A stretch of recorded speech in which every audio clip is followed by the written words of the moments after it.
Have you ever wondered what it feels like to face something so incomprehensible, so absolutely alien to our reality, that your mind simply collapses trying to process it? Well, buckle up, because today we're going to talk about the only characters in all of fiction who look straight into the cosmic void, faced entities that shouldn't even exist according to the laws of our reality, and against all odds, kept breathing. But here's the fucked up part. Did they really win? Today we're going to analyze the most badass characters in fiction, those who face the incomprehensible and live to tell the tale. From the common man who simply closed his eyes to the apocalypse, to the dreamer who went so far into the cosmos that he stopped being human. We're going to talk about theories, personal interpretations, and we're going to discuss whether these characters really won, or if they simply postponed their inevitable destruction. Because let me tell you something. In cosmic horror, there are no happy endings. There are only degrees of fucked. This is characters who faced cosmic horror and somehow won. Let's begin. We start with one of the most brutally honest examples of survival in cosmic horror, Sam from Bird Box. And look, I know what you're thinking. Bird Box? Seriously? But stick with me because this case is fascinating for one very specific reason. Sam has no special abilities. Zero. Zilch. Nothing.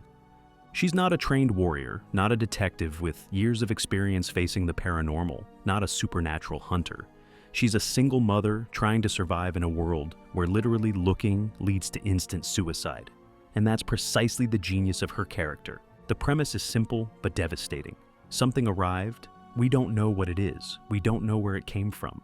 But if you see it, your brain instantly collapses and you commit suicide in the most horrible ways imaginable. The movie never shows you what these entities are, and that's fundamental, because in true cosmic horror, complete revelation would destroy the mystery. Here's my personal theory. The entities in Bird Box aren't necessarily evil. They're simply so alien, so fundamentally incompatible with human cognition, that our brains literally cannot process them without self-destructing. It's like trying to run a program designed for a quantum computer on an 80s calculator. The system collapses. Think about it. The entities don't actively hunt humans. They don't need to.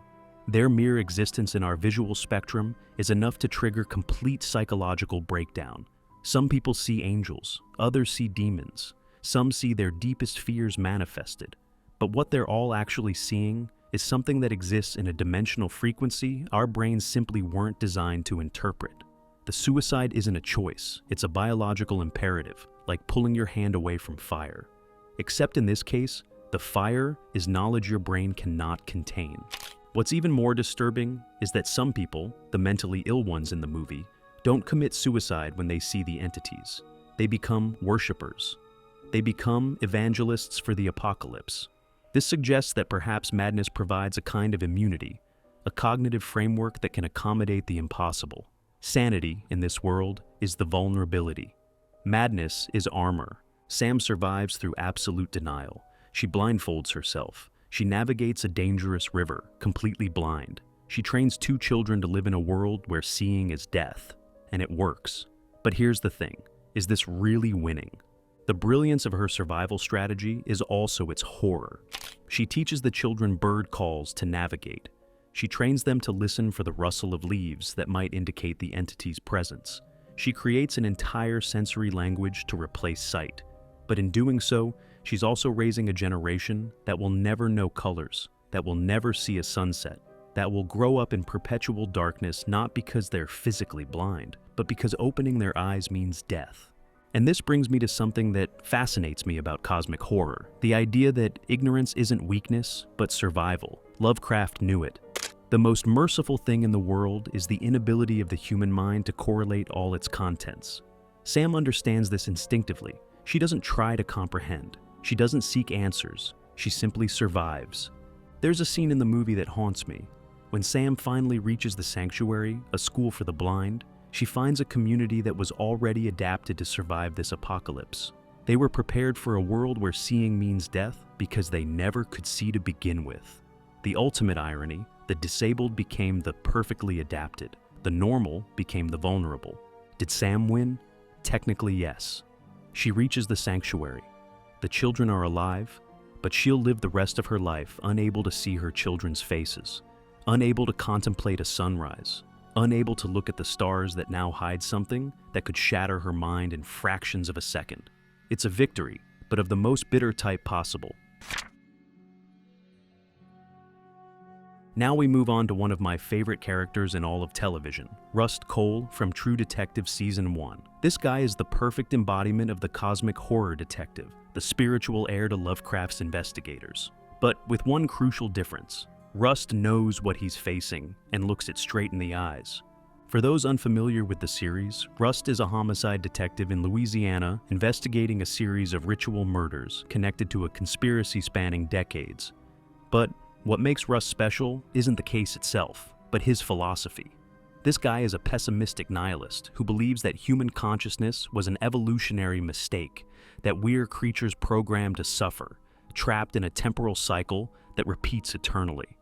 Time is a flat circle, says Rust, and he doesn't say it as a poetic metaphor. He says it because he genuinely believes we're trapped in an eternal loop of suffering, destined to repeat the same mistakes over and over for all eternity. Here's what blows my mind about Rust.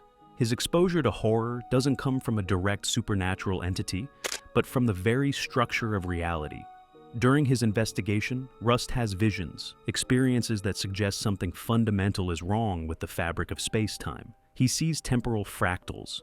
He experiences cosmic déjà vu.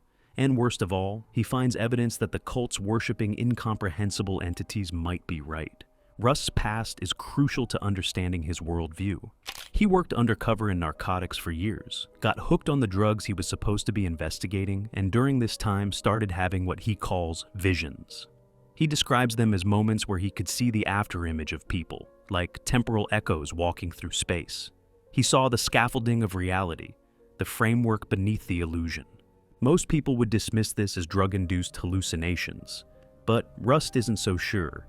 Because as he investigates the ritual murders, he keeps finding symbols, spiral imagery, references to cosmic cycles that match what he saw during his visions. The Yellow King, Carcosa, names that shouldn't exist outside of obscure occult texts, but that keep appearing in the investigation.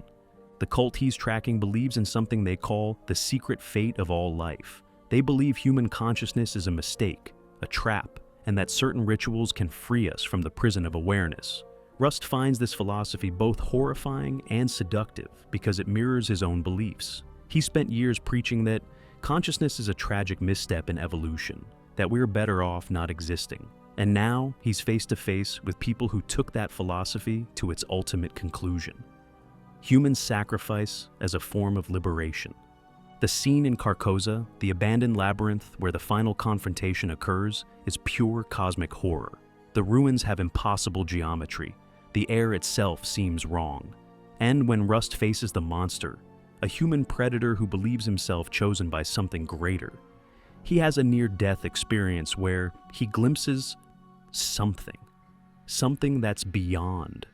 Rust describes it later in one of the most powerful monologues in television. He was in the darkness, felt himself disintegrating, and then he felt his daughter. He felt love. He felt something that contradicted everything he'd spent decades convincing himself was true, and it broke him in a way 20 years of nihilism couldn't. My personal interpretation is that Rust really touched the edge of something cosmic in that moment. He saw the other side, as he describes it. But here's the twist. What if what Rust touched wasn't cosmic horror at all? What if it was something that challenges the very premise of cosmic horror, the idea that the universe is cold and meaningless? What if the true horror, the thing that terrifies Rust more than anything, is the possibility that meaning exists? Because here's Rust Cohle's paradox. He dedicated decades preaching that nothing matters, that everything is darkness, that consciousness is a curse. He built an entire identity around philosophical despair. It was his armor against disappointment, against loss, against the pain of existing. But when he looked directly into the abyss, and the abyss looked back, he found something that contradicted his entire philosophy: hope. And for someone like Rust, hope is more terrifying than despair. Because despair is safe. If nothing matters, you can't be disappointed. If everything is meaningless, loss is expected. But if there's meaning, if there's love, if there's something beyond the darkness, then you're vulnerable again. then pain matters, then loss is devastating. Did Rust win? Yes, technically he solved the case, but the price was confronting the possibility that all his carefully constructed nihilism might be wrong, that maybe, just maybe, there's something beyond the darkness. And for someone like Rust, who built his entire identity around philosophical despair, that revelation is almost more terrifying than the darkness itself. In the hospital at the end, Rust tells Marty about looking up at the night sky and noticing that the darkness is winning. There's more of it than light, but then he corrects himself. Once there was only dark. You ask me, light's winning. It's a small shift, almost imperceptible, but for Rust Cola, it's a complete philosophical revolution. It's the detective who looked into cosmic horror and found not meaninglessness, but the terrifying possibility of meaning. It's fascinating because Rust represents something we don't see much in cosmic horror, a character whose philosophy prepared him for horror, but whose experience of horror challenged that philosophy. He went looking for confirmation that the universe is meaningless, and instead found evidence that maybe, just maybe, it's not. Let's talk about Isaac Clarke from Dead Space, because this guy is the definition of ordinary man in extraordinarily fucked situations. Isaac is a space engineer. His job is to fix things, weld, cut metal, make machines work. He's not trained for combat. He's not military. He's literally a glorified technician. And then they send him to the USG Ishimura, a planetary mining ship where everyone has died, or been converted into twisted monstrosities made of reconfigured human flesh. The premise of Dead Space is cosmic horror distilled to its purest essence. There's an alien artifact called the Marker that emits a signal that converts humans into necromorphs. But here's the truly cosmic part. The Marker isn't evil. It's a tool. It's part of a galactic cycle of extinction and rebirth that's been happening for eons. The way the Marker works is insidiously brilliant. It doesn't force anyone to do anything. It simply plants ideas, whispers suggestions, makes people think that studying it is their own idea, that building copies is necessary for advancement, that the signal is actually beneficial. It's a mimetic virus disguised as enlightenment. The Marker's signal operates on multiple levels. At the most basic level, it rewrites DNA, causing dead tissue to reanimate and recombine into necromorphs. But at a higher level, it implants blueprints for its own replication into susceptible minds. And at the highest level, it creates a kind of collective hallucination, a shared delusion that studying the Marker will solve humanity's problems. The species intelligent find the Markers. They study them. The signal drives them mad and converts them into biomass. That biomass forms convergences, enormous entities that become new markers that travel through space to repeat the cycle. It's a self-perpetuating system of cosmic genocide, and humanity stumbled right into it. What makes this truly cosmic is the scale. This isn't just happening to humanity. It's happened to countless species across the galaxy for potentially millions of years. The Markers are a universal constant, like gravity or entropy. They're part of how the universe works, a mechanism for recycling intelligent life back into raw material for what? We never get a clear answer. And that's the horror. Isaac survives 3 encounters with this horror. 3 times he faces cosmic annihilation, and 3 times he says, no, fuck you. But the cost is devastating. In the first game, Isaac is searching for his girlfriend Nicole. The whole time he hears her voice, sees visions of her, clings to the hope that she's alive somewhere on the ship. The revelation final is brutal. Nicole died before Isaac even arrived at the Ishimura. She committed suicide to escape being turned into a necromorph. Everything he's been seeing and hearing are hallucinations induced by the Marker. His brain is being rewritten by the signal. But here's what's truly insidious. The Nicole hallucinations aren't random. They're specifically designed to manipulate Isaac. They guide him through the ship. They encourage him to take specific actions. The Marker is using his grief, his love, his desperate hope as tools to manipulate him into completing its agenda. Every emotional moment, every tender memory of Nicole is being weaponized against him. In the second game, Isaac is institutionalized in a mental facility because the Marker's blueprints are literally engraved in his brain. He can't stop drawing them. He can't stop mentally constructing them. The Marker turned him into a vector for its own reproduction. He's literally drawing schematics in his own blood on the walls of his cell, unable to stop, unable to sleep, unable to think about anything else. And here's what fascinates me. Isaac knows he's being manipulated. He knows he can't trust his senses. He knows the marker is in his head. And yet, he keeps going. Because the alternative is the extinction of the human race. There's a brilliant scene in Dead Space 2 where Isaac confronts the Nicole hallucination directly. He forces himself to accept that she's dead, that she was never coming back, that everything he's seen is a lie. And by accepting this truth, by embracing the pain instead of running from it, he breaks the marker's hold over him, at least temporarily. My personal theory about Isaac is that at some point between the second and third game, he stopped being completely human, not in the physical sense, but in the cognitive sense. The marker blueprints in his brain, prolonged exposure to the signal, multiple deaths and resurrections both in game terms and narrative. Isaac became something in between, something that can interact with both human reality and the impossible geometry of the marker. In Dead Space 3, Isaac literally travels to the origin planet of the markers, Tau Volantis, and there he discovers the truth. A previous alien species tried to stop convergence and almost succeeded. They built a machine to freeze their entire planet, to stop the process. They created a codex that could shut down the marker signal, and they failed. But they failed for a specific reason. They hesitated. When the moment came to activate their machine, to sacrifice their entire species to stop the convergence, they couldn't do it. They valued individual survival over collective salvation. And so, the convergence began anyway, and they had to freeze their planet as a last desperate measure to contain it. Isaac doesn't hesitate. He activates the machine. He completes what that ancient civilization couldn't. And in doing so, he stops the Earth-Moon's convergence. But the cost? God, the cost. He's seen things no human should see. He's lost everyone he cared about. His sanity is in tatters. And worst of all, he's not sure if he won. Because the markers are throughout the universe. Convergences have been happening for millions of years. Isaac stopped one. He delayed the inevitable, but he didn't stop it. Somewhere out there, another species is finding a marker. Another cycle is beginning. The system perpetuates. Did Isaac Clarke win? In the most literal sense, yes, he survived. He saved Earth. But in the process, he became something that's no longer entirely human. Haunted by visions of his dead girlfriend, with alien knowledge permanently engraved in his brain. He's a man who looked into the machinery of cosmic extinction and understood how it works. And that understanding changed him fundamentally. It's the price of looking too deep into the cosmic abyss. Eventually, you stop being yourself. You become something that can comprehend the incomprehensible, and that comprehension is itself a form of mutation.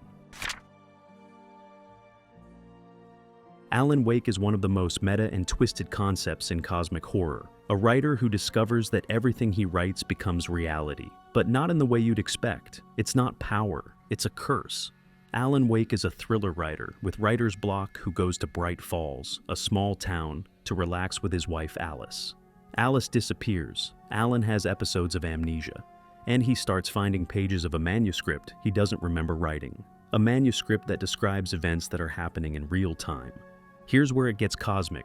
There's an entity called the Dark Presence trapped in Cauldron Lake. This thing is literally conscious darkness, older than light, older than reality as we know it. And it has the ability to take people's stories, thoughts, narratives, and manifest them. The Dark Presence doesn't create from nothing. It needs raw material, needs narratives to work with. It's like a reality-warping parasite that feeds on creativity. There are hints throughout the game of previous victims, previous artists and writers who came to Bright Falls and never left. Alan discovers that his writer's block was induced by the Dark Presence to bring him to Bright Falls. Because Alan has a special gift, he's so good at writing that the Presence can use his stories to escape from its dimensional prison. Alan writes bestsellers. He creates stories that millions of people believe in, and that collective belief is exactly what the Dark Presence needs to break free. The madness of this is that Alan is trapped in his own narrative. Each thing he writes to save himself, the Presence twists. Every solution becomes a bigger problem. It's like being trapped in a narrative feedback loop where the author and the character are the same person, and neither has real control. Think about it from Alan's perspective. He writes a scene where he finds a gun.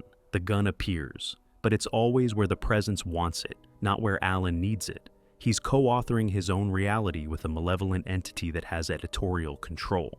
My favorite interpretation of Alan Wake is that the entire game is a metaphor for the creative process taken to its logical and terrifying conclusion. Every writer knows the feeling of a story taking on a life of its own. Alan Wake literalizes this experience and makes it horrifying. There's a theory I love. Alan Wake never escaped. Everything we see in the game are simply layers upon layers of narratives that Alan is writing while trapped in the darkness. Each escape is simply another story. In the DLC, we see Alan literally disintegrating in the darkness, surrounded by twisted versions of himself, by characters from his books coming to life. And the most terrifying thing, he starts to forget what's real and what he wrote, because that's the true horror of Alan Wake, the loss of distinction between reality and fiction. When you're the author and the character, when your words literally create the world around you, how do you know what's real? In Alan Wake 2, we discover that Alan has been trapped for 13 years in the dark place, writing the same story over and over, trying to find the version that will let him escape. But each attempt fails because the presence is using his own creativity against him. The only way Alan wins is by writing a story where he loses, where he sacrifices himself, where he accepts being trapped forever so others can be free. And that's the most twisted part. For a writer, the worst nightmare isn't being blocked. It's being forced to write eternally the same story without ever being able to close it. Did Alan Wake win? Depends on what version of reality you're experiencing. The genius of the game is that it never gives you a definitive answer. Let's talk about Guts from Berserk, because this guy is probably the most brutal and direct example of man against cosmos in all of fiction. And when I say brutal, I mean it literally. Guts is a warrior who's been marked by demonic entities to be sacrificed, who lost everything he loved in a single night of incomprehensible horror, and who has decided that his appropriate response is to keep cutting demons with a sword bigger than him until something kills him. It's pure rage against the inevitable. Guts' story is a Greek tragedy wrapped in cosmic horror. From his birth, he literally was born from a hanging corpse. Guts has been surrounded by death. His mother died while pregnant with him and was hanged as part of a pile of plague victims. But somehow, impossibly, Guts survived in the womb, was born into a field of corpses, and was found by a mercenary band. From his very first breath, he was marked by death and yet refused to die. He was raised by mercenaries, trained to kill before he could walk properly, raped as a child, and formed to be a living war machine. His adoptive father, Gambino, resented him, blamed him for the death of his wife, and eventually tried to kill him. Guts killed Gambino in self-defense at age 11. By his teens, he was already a legendary mercenary, winning battles through sheer savage skill and an absolute refusal to stop fighting. And then he meets Griffith. Griffith is important because he represents Guts' antithesis. Where Guts is chaos and rage, Griffith is order and ambition. Griffith has a dream, a purpose so strong it borders on cosmic destiny. He wants to rule his own kingdom, to transcend his common birth and become something greater. And for a while, it seems like he might actually do it. Guts joins Griffith's Band of the Hawk and for the first time in his life, finds something resembling family. He finds comrades, finds purpose beyond simple survival, finds love in Casca. For a brief moment, Guts is almost happy, almost normal. And that's what makes what comes next so devastating. When Griffith's dream collapses, when he's tortured and broken, when everything he built falls apart, he's given a choice by cosmic entities. Sacrifice everything to achieve your dream, or die a crippled nobody. And Griffith, being who he is, chooses the dream. The eclipse is one of the most devastating events in cosmic horror. The Band of the Hawk is transported to another dimension where demonic entities called the God Hand perform a ritual. Griffith sacrifices his entire band, everyone who followed him, everyone who believed in him, to become Femto, a member of the God Hand himself. The eclipse isn't just massacre, it's betrayal on a cosmic scale. The soldiers who fought together for years are devoured by demons while screaming their comrades' names. They die knowing their leader, the man they trusted, the man they would have died for anyway, chose to sacrifice them. Casca, the love of Guts, is raped by Femto, formerly Griffith, while Guts is pinned down and forced to watch. And Guts himself is marked with the brand of sacrifice, a supernatural scar that attracts demons forever. Here's what's cosmic. The God Hand aren't simply powerful demons. They're manifestations of the idea of evil, an entity that humanity created through its collective suffering. Every act of cruelty, every moment of despair, every selfish thought throughout human history coalesced in another dimension to form a conscious entity. And that entity needs human suffering to exist, so it manipulates causality itself to ensure suffering continues. It's a perfect Ouroboros. Humans create evil through their actions. Evil manipulates fate to ensure humans keep suffering. Humans suffer and create more evil. The cycle is eternal and self-sustaining. And Griffith becoming Femto was preordained, written into causality itself. In a very real sense, he never had a choice.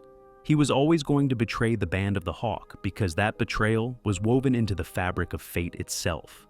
Guts should have died in the eclipse. The brand guarantees his death eventually. Every night, demons from everywhere are drawn to him. He can't rest. He can't let his guard down. He can't have a moment of peace. The universe itself has marked him for destruction. He's cosmically designated prey. His response, the Dragon Slayer, a sword so large and heavy that no normal human could wield it. A sword forged by Godo, a master blacksmith, as a challenge to the limits of his craft. It was meant to be decorative, to demonstrate skill, not to actually be used. But Guts wields it. And he's killed so many demons with it that it's transcended its material nature. It's killed so many supernatural entities that it now exists partially in the same realm they do. The Dragon Slayer can cut spirits, can harm demons, can wound things that should be immune to physical damage. It's become a cursed blade through sheer accumulated bloodshed. My theory about Guts is that he's slowly transforming into something that exists on the border between human and demonic. The Berserker armor, which he acquires later, is a cursed artifact that removes all physical limiters. It allows the wearer to fight beyond human limits, to ignore broken bones, torn muscles, catastrophic injuries. It will puppeteer a dying body until the body is completely destroyed. But it does this by removing all safety mechanisms, including pain, including self-preservation, including sanity. Each time Guts uses the armor, it comes a little easier to stay in it. Each time, it's a little harder to take it off. Each time, he loses a little more of his humanity and becomes more like the Beast of Darkness, the personification of his rage and hatred that lives in his subconscious. The Beast of Darkness is fascinating because it's Guts' own inner demon. It's what he would become if he fully gave in to rage, if he stopped caring about Casca, if he abandoned what little humanity he has left. It tells him to kill everyone, to stop trying to protect people, to embrace the monster he's becoming. And the terrifying thing is that it's getting louder. The armor makes it stronger. Every battle feeds it. And here's what's fascinating. Guts knows it. He knows he's on a path that only ends in one direction. He knows that eventually the armor will consume him, or the demons will kill him, or simply his shattered body will give up. His bones are breaking and re-healing wrong. He's losing vision in one eye. He's accumulating injuries that would cripple anyone else. But he doesn't care, because for Guts, the alternative is accepting that Griffith won, accepting that the sacrifice was meaningful, accepting that the cosmos has a plan and he's simply a victim of that plan, accepting that fate is real and he has no choice. And Guts says, fuck the cosmos, fuck fate, fuck causality, fuck the God Hand. He might be doomed, but he'll go down swinging. If the universe wants him dead, it's going to have to work for it. Did Guts win? Not yet. Berserk hasn't finished, and sadly will never finish in the way Miura planned. May he rest in peace. But Guts has done something remarkable. He's survived in a universe that's literally designed to kill him. He's found new companions, a new family. He's rescued Casca from her broken mind, and is trying to find a way to heal her completely. He hasn't defeated the God Hand. He hasn't killed Femto, but he's still alive, still fighting. And that refusal to surrender to the inevitable, that absolute rejection of cosmic determinism, is his victory. Guts represents something fundamental in cosmic horror that's often overlooked: defiance. Not acceptance, not understanding, just pure, stubborn, badass rejection of dying. He's the human spirit refusing to break, no matter what the cosmos throws at it. He's proof that even in a universe governed by malevolent fate, individual choice still matters. Dale Cooper from Twin Peaks is fascinating because he represents a complete deconstruction of the detective hero. In seasons 1 and 2, Cooper is optimistic, brilliant, kind. He's the type of person who finds joy in a cup of coffee and a piece of cherry pie. And then he enters the Black Lodge. Twin Peaks gradually reveals that there's something fundamentally wrong with the town. There are places where reality is thinner. There are entities that exist outside linear time. There are lodges, dimensional spaces, that operate according to rules that defy all logic. The Black Lodge is inhabited by entities like B.O.B., a spirit that feeds on pain and suffering. Cooper enters the lodge to save Annie, a woman he's fallen in love with. And that's what condemns him. Because the lodge's rules are specific. Your doppelganger, your shadow self, exists within the lodge. If you enter with perfect courage and perfect love, you can leave safely. But if you enter with any imperfection, your doppelganger can escape by taking your place. And Cooper enters to save Annie, a good motive, but also a selfish one. He's not entering to stop Biob or to save Twin Peaks. He's entering to save one specific person, and that small imperfection is enough. The season 2 finale is devastating. Cooper escapes from the lodge, but the Cooper who exits isn't Cooper. It's his doppelganger, possessed by Bob. The real Cooper is trapped in the lodge, screaming while his body walks in the real world doing evil. And he remains that way for 25 years. In Twin Peaks, The Return, we see the consequences. The Cooper trapped in the lodge has fragmented into multiple versions of himself. One version, Dougie Jones, exists in the real world as an almost catatonic person. Another fragment remains in the lodge. The doppelganger has been loose, creating chaos. The question that fascinates me is the Cooper who eventually escapes really Cooper? After 25 years outside linear time, after existing in a space where past, present, and future are simultaneous, how can you be the same person? My interpretation is that Cooper experienced non-linear perception of time. In the lodge, he saw all possibilities, all timelines, all versions of himself simultaneously, and that broke something fundamental in his understanding of identity. In the final episode, Cooper tries to save Laura Palmer by traveling in time to prevent her murder, and he succeeds. But by changing the past, he changes everything. Laura isn't Laura anymore. Cooper isn't entirely Cooper. Reality itself is rewritten. The ending is Cooper taking Laura to her mother's house, but the mother doesn't recognize her. And Laura screams because at some deep level, she remembers all the timelines, all the versions of herself simultaneously. Did Cooper win? In a technical sense, he escaped from the lodge, but the cost was becoming something that no longer operates according to normal human logic. He became a dimensional traveler who can perceive the lodge's true nature, and that perception changed him into something no longer entirely human. Soma is probably one of the most philosophically devastating cosmic horror games ever created. Simon Jarrett is the perfect protagonist, because his entire existence is a lie he doesn't discover until it's too late. Simon has brain damage from a car accident. He participates in an experimental brain scan in 2015. He passes out during the scan and wakes up in an abandoned underwater facility in the year 2104. Except, he didn't wake up. He was never asleep. Simon Jarrett died in 2015 from his brain injury. What wakes up in 2104 is a copy of his brain scan uploaded to a robotic body. But Simon doesn't know this. He thinks he's human. Everything is perfectly convincing because his brain is programmed to interpret robotic signals as human sensations. The horror of Soma comes from the slow realization that you, the player, are not the person you think you are. There's a scene that completely destroyed me. Simon finds a mirror. He sees himself for the first time. And he's not human. He's a decomposing corpse fused with robotic parts and cables. His reaction? Absolute denial. No, that's not me. I'm human. I'm alive. But he's not. From the moment he woke up in 2104, he's been a digital copy running on mechanical hardware, tricked into believing he's the original. Here's what's truly cosmic. Soma introduces the concept of continuity of consciousness, and then systematically destroys any comfort you might find in it. When you copy a brain, is the new one you? From the copy's perspective, yes. But from an external perspective, it's just a copy. The original is dead. The game forces you to confront this multiple times. Simon must transfer his consciousness to new bodies to progress. Each time, he creates a new copy. And each time, the previous Simon is left behind, confused because he didn't jump to the new body.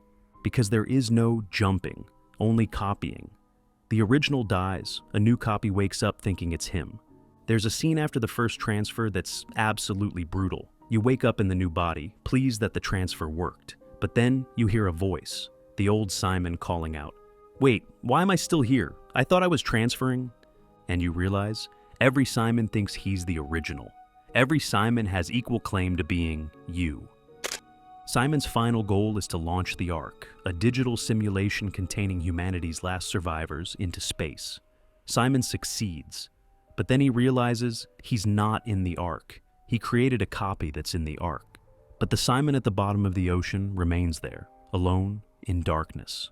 His companion Catherine tries to explain. "We flipped a coin, 50-50. Some versions of you won, we lost."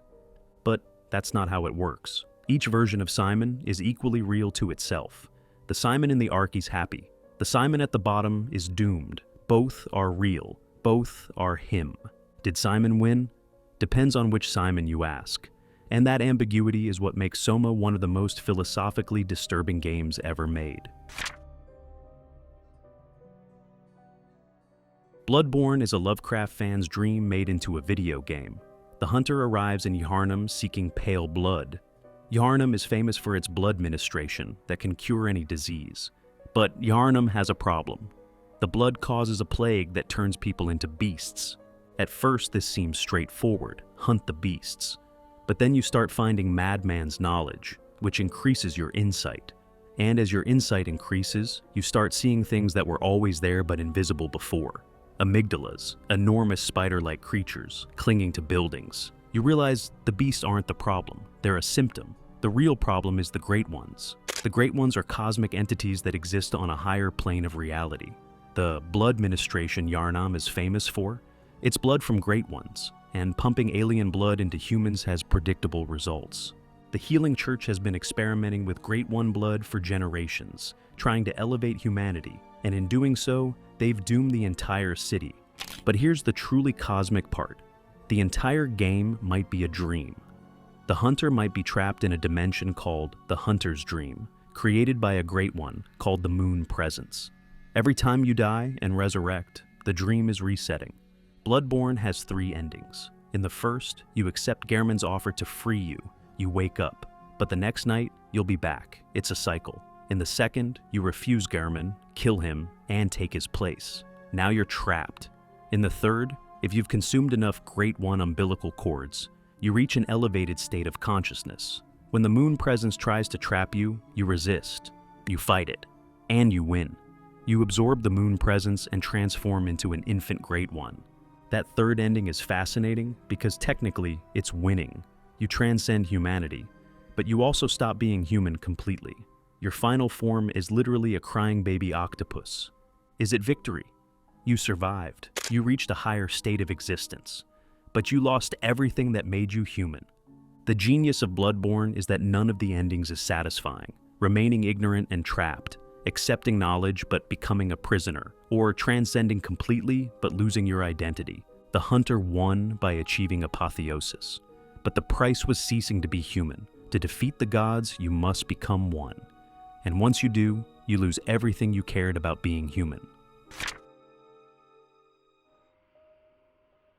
In the Mouth of Madness is one of the best adaptations of Lovecraftian horror.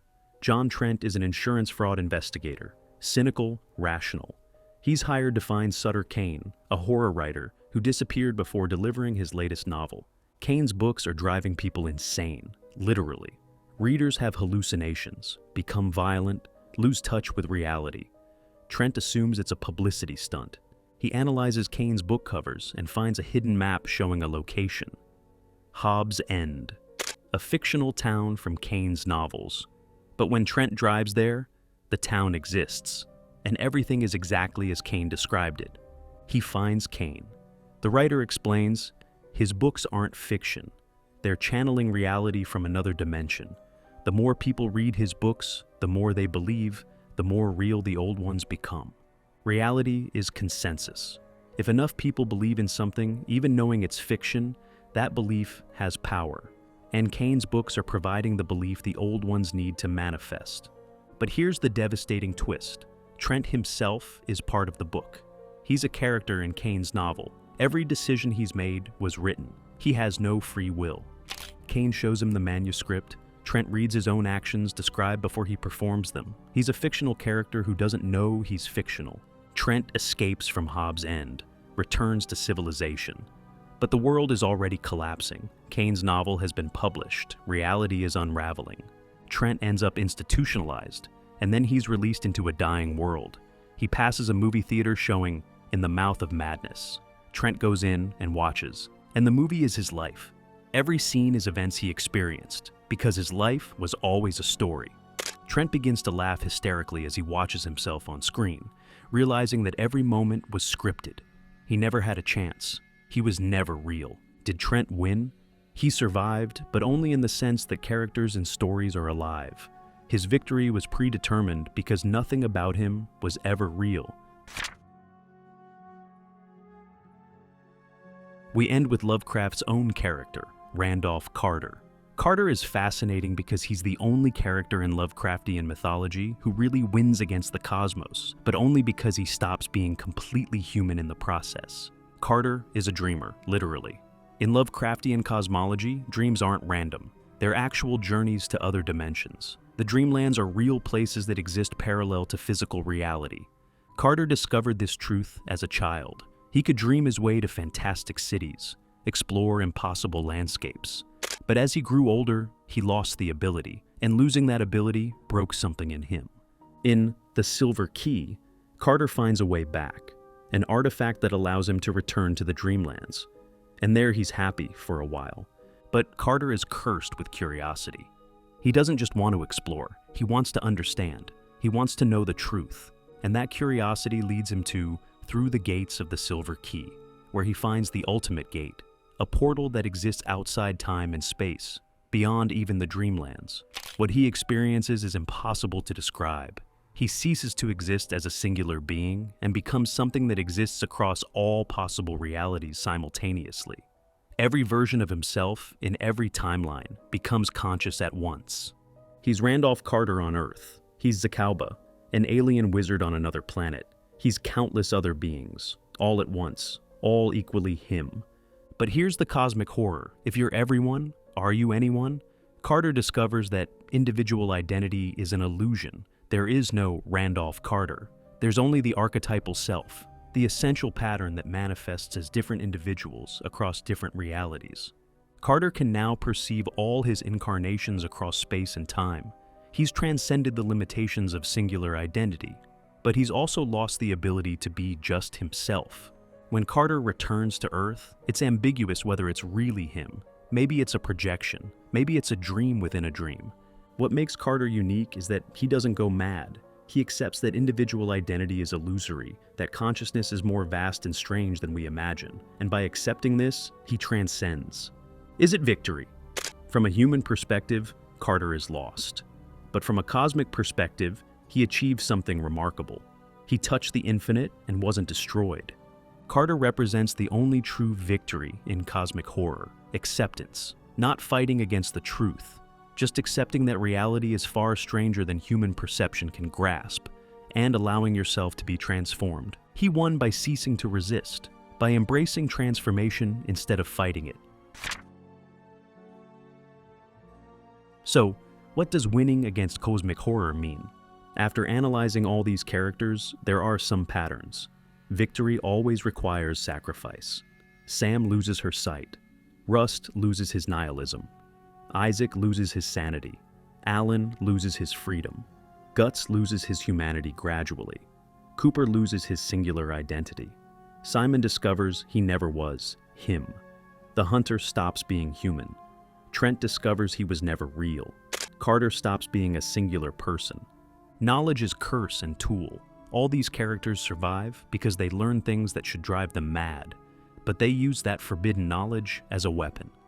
It's the paradox of cosmic horror. To defeat the incomprehensible, you must comprehend it, but comprehending it changes you irrevocably. There are no absolute victories. None of these characters save the day in the traditional sense. They all win, but victory is relative, temporary, or pyrrhic. Transformation is inevitable. You cannot face cosmic horror and remain unchanged. The question isn't, will I change, but what will be left of me after? And that's what makes cosmic horror so fascinating and terrifying. It's not about monsters you can kill. It's about truths that, once known, cannot be unknown. It's about realizing we are infinitesimally small in a cosmos that is infinitely vast and indifferent. These characters won, not because they defeated the cosmos, but because they survived long enough to understand their insignificance and still move forward. And maybe that's the most human form of victory possible, to look at the infinite void, understand our complete lack of cosmic importance, and decide we're going to live anyway. Because in the end, what other choice do we have? Guys, this was a long and dense video, but I think these characters deserved a deep analysis. If you like this content, please give me a like, subscribe if you haven't already, and tell me in the comments, which character do you think had the most significant victory? Or do you think none of them really won? And if you want us to do a second part with more characters who faced cosmic horror, let me know. There are many more we could explore. This was The Great Abyss, and may you dream of the primordial gods.